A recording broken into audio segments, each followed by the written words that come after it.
এজন মানুহ ক'ৰবালৈ গৈ আছিল। তেওঁ ৰাস্তাৰ কাষত এডাল গছৰ এটা ডাঙৰ হাতী বান্ধি থোৱা দেখিছিল। তেওঁ আচৰিত হৈছিল যে হাতীটো এডাল সাধাৰণ ৰছীৰে বন্ধা আছিল।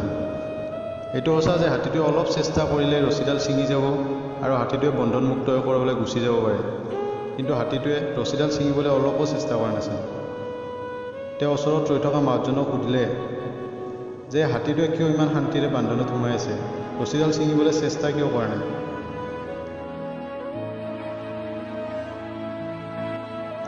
তেতিয়া মাকটোৱে কৈছিল যে হাতীটো সৰুৰে পৰা তেনেকুৱা ৰছীৰে বন্ধা হয়, যেতিয়া তাৰ তাত ৰছীডাল ছিঙিবলৈ শক্তি নাথাকে।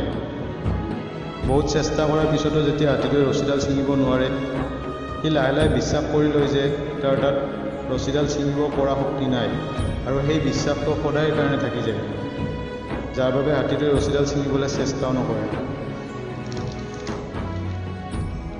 মানুহজনে জানি আচৰিত হৈছিল যে ইমান ডাঙৰ হাতী এটা তাৰ বিশ্বাসৰ কাৰণে বন্দী হৈ থাকিব লগা হয়।